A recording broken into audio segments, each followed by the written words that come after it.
வணக்கம் வணக்கம் அந்தூரி நிலைப்பறைகள். இப்போ என்னன்னா எங்கள் ஊரில் வந்து இன்றைக்கி 8ஆம் திருவிழா. மொத்தம் எங்கள் ஊரில் 10 நாள் ஃபெஸ்டிவல் நடக்கும். அதில் மொத்தம் ஒரு 4 நாள் சிறப்பாக நடக்கும். 1ஆம் திருவிழா 8, 9, 10. இதில் 8ஆம் திருவிழாவுக்கு என்னென்னா நாங்கள் பசங்களாக சேர்ந்து அசனம் போடுவோம். எல்லா வருஷம் போட்டுட்டு வருவோம். இந்த வருஷம் போடுறோம். இந்த வருஷம் நாங்கள் என்ன போடுறோன்னா 2000 பரோட்டானா எப்படி எல்லா இந்த ஊரில் கேட்க மாட்டோம். ஒரு எல்லாட்ட வருஷம் ஒரு 20-30 பேர் இருப்போம். 20 பேர்கிட்ட மட்டும் முடிஞ்ச அளவு காசு வாங்கி மொத்தமாக போட்டு நாங்களாம் பரோட்டா செய்வோம். அதான் இந்த வீடியோ நீ ஃபுல்லாக அதான் பார்க்க போறிய. நீ பரோட்டா எப்படி செய்கிறோம், இடையில ஈட்டிங் சேலஞ்ச், ஏகப்பட்ட சேலஞ்ச் இருக்குது, ஏகப்பட்ட ஃபன் இருக்குது, செய்கிறது அட்ராசிட்டி ரொம்ப இருக்குது. வீடியோ ஃபுல்லாக பாருங்கள். மறக்காமல் வந்து லைக் பண்ணுங்கள், சப்ஸ்கிரைப் பண்ணுங்கள்.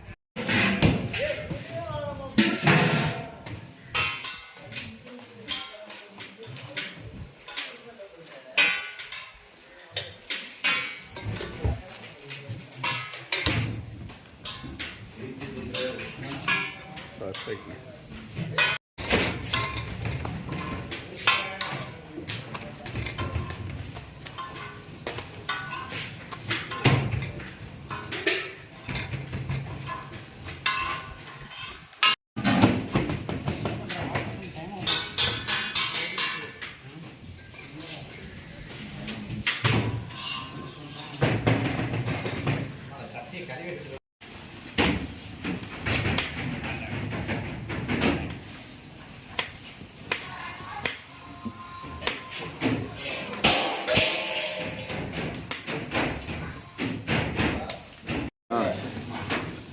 நண்பர்களே, நான் உங்கள் ராபின். பார்த்தீங்கன்னா நம்ம ஊரில் இன்றைக்கி திருவிழா 8ஆம் திருவிழா நடக்குது. பசங்களாக எல்லாம் வந்துட்டு பரோட்டா போடுறோம். இப்போ பார்த்தீங்கன்னா நாங்கள் வந்துட்டு மோர் நடக்குது. வெங்காயம் காலையில் பூரா சொல்லாத வேலையை இப்போ வந்து சொல்கிறாங்க. என்ன பண்ணுறது, தலை இழுத்து இப்போ இவ்வளவு தான் எதுக்குன்னா ஓருங்காயத்தையும் எல்லாம் எண்ணிட்டு இருக்காங்க பசங்க எல்லாரும். நைட்டு எங்கள் ஊரில் திருவிழா 8ஆம் திருவிழா. அதுக்கு வந்து மோருங்காயம் புரோட்டா எல்லாம் போடுறோம். இது ஜஸ்ட் பிகினிங் தான். இங்கிட்டு புரோட்டா போட்டுருக்காங்க. இதெல்லாம் புரோட்டா மாஸ்டர். இங்கிட்டு புரோட்டா ரெடி ஆகிட்டு ஒரு பக்கம், அங்கிட்டு ஒரு பக்கம் சால்னா ரெடி ஆகிட்டு இருக்கு. இன்னைக்கு நைட்டு தான் புரோட்டா ஒரு 8 மணிக்கு மேலே ஸ்டார்ட் பண்ண வசனம். இப்போ எல்லோரும் அதுக்கான ப்ராசஸ் நடந்துகிட்டு இருக்கு. 8 மணிக்கு மேலே உங்களுக்கு சொல்லிக்கிறேன்.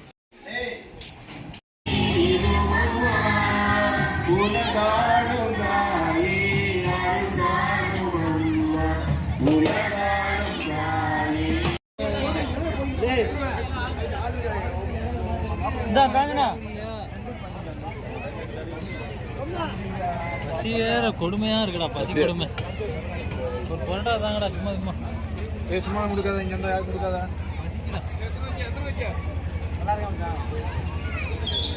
சூடா இருக்கப்பா.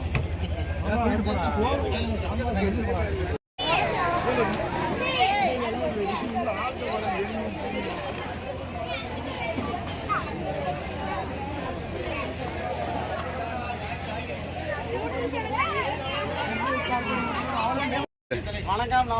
நாங்கள் என்னோட போகிறோம். இப்போ நாங்கள் வந்து ஐஸ் வைக்க போகிறோம். அது நாங்கள் நடந்துட்டு வாங்க, பின்னாலே வாங்க. புரோட்டாவுக்கு ஐஸா? புரோட்டாவுக்கு ஐஸா?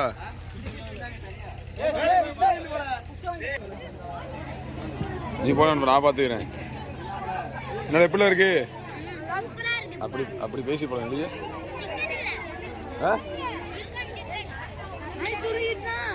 ஐஸ் உருகிட்டுனா இந்தா எடுத்துக்க.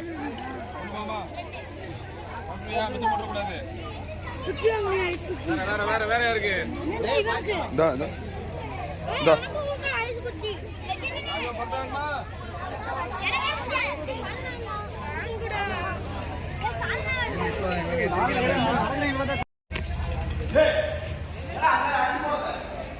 இதான் எங்க ஊர் கோயில். அந்த இவருக்கே நாங்கள் திருவிழா எடுக்கிறோம். பார்த்தீங்கன்னா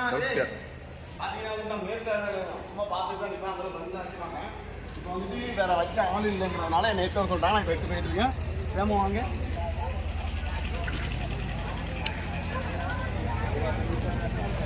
பரவாயில்ல. எங்கள் ஊரில் சிறப்பான பந்தி. மொத்தம் 3 ரவுண்ட் நடக்கும். இது வெறும் ஃபர்ஸ்ட் ரவுண்டு தான். போக போக சிறப்பாக இருக்குங்க. சொல்லு. பார்த்தீங்கன்னா மொதல் பந்தி தான் ஓடிட்டு இருக்கு. இன்னும் போக போக கூட்டம் இரு. நம்மளுக்கு பாக்கி என்ன மச்சான்? லட்டு என்னெல்லாம் வைக்கிறாங்க? லட்டு, ஐஸ்கிரீமும் பரோட்டா, அதுக்கடுத்து அவ்வளோ. இந்த வருஷம் இளைஞரால முடிஞ்சது இவ்வளோதான். அடுத்த வருஷம் இதோட சிறப்பாக பண்ணுவோம்.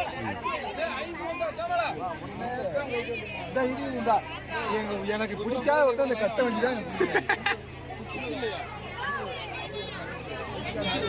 வண்டிலாம் சிறப்பாக போயிட்டு இருக்கு. பார்த்தீங்கன்னா மறுபடியும் மேற்பார்வையாளர் வேலைக்கு வந்தாச்சு. வா பார்த்தீங்கன்னா இது வந்துட்டு இந்த வருஷம் நாங்கள் டீச்சர் எங்கள் ஊர் திருவிழாவுக்கு நாங்கள் அடித்தது. வருஷம் இப்படி தான் நாங்கள் வந்துட்டு டீச்சர் அடித்து பசங்கள்லாம் ஒன்றா சுற்றுவோம். எல்லா பசங்களும் போட்டிருப்போம். எல்லாரும் அந்த டீஷர்ட்டுக்கு பின்னால் பார்த்தீங்கன்னா ஒரு சில அவன் பேர் எழுதிருப்போம், ஒரு சில ஆள் பேர் எழுதுவோம், ஒரு சில இன்ஸ்டா எழுதுவோம், ஏடிஎம் பாஸ்வேர்ட் கொண்டு போட்டுருக்குறாங்க. அப்படிப்பட்ட ஊர் இந்த ஊர். பாருங்க எல்லா பசங்களையும் காட்டு. இந்த மொத்தமாக நடக்காங்க. இதில் கொஞ்சம் பேர், இங்கிட்டு கொஞ்சம் பேர் கிடக்காங்க. வாங்க, உனக்கு வித்தியாசமான பேர்லாம் காமிக்கிறேன். பார்த்தீங்கன்னா நான் அப்பவே சொன்னேன் பேர்லாம் வித்தியாசமாக இருக்கணும். பாருங்க, நண்பன் 1, நண்பன் 2. இது சும்மா ட்ரெயிலர் தான். இந்த மெயின் பிக்சர் உள்ள இருக்கு. வாங்க, ஆளை காணும் பிடிச்சோன்னே காட்டுறேன். பிரியாணி பாருங்க, அப்பயே சொல்லியிருந்தேன். பார்த்தீங்கன்னா நம்பர்லாம் போட்டிருப்பாங்கன்னு சொல்லியிருந்தேன். பாருங்க 4.3.2 டாட்டா டாட்டா இருக்கு. இந்த மாதிரி நிறைய இருக்குங்க எங்கள் ஊரில். அப்படில்ல லே எடு கட் பண்ணேன். பந்தி பரிமாறுறது முடிக்கிறதுக்கு 3 மணி நேரம் 4 மணி நேரம், நைட்டு 12 மணி ஆயிடும். அவன் நேரம் சாப்பிட இருக்க முடியாது. கடையில் இந்த மாதிரி இதில் சாடலாமல் வந்து ஃபோட்டோ எடுத்து தொட்டு திங்க வேண்டாம். அப்படியே கொஞ்சம் பசி ஆகும். அப்படியா? அவ்வளோதான். பந்தி ஓரளவு எல்லாம் ஒடுங்கிட்டு எல்லாமே முடிஞ்சு பந்தி எல்லாம். இனி இந்த பசங்க மட்டும் இருக்காங்க, அவங்க மட்டும் தான் எனக்கு சாப்பிட்ணும். அது அப்போ தான் பயங்கரமாக இருக்கும். அப்போ உங்களுக்கு காமிக்கிற வீடியோ எடுத்து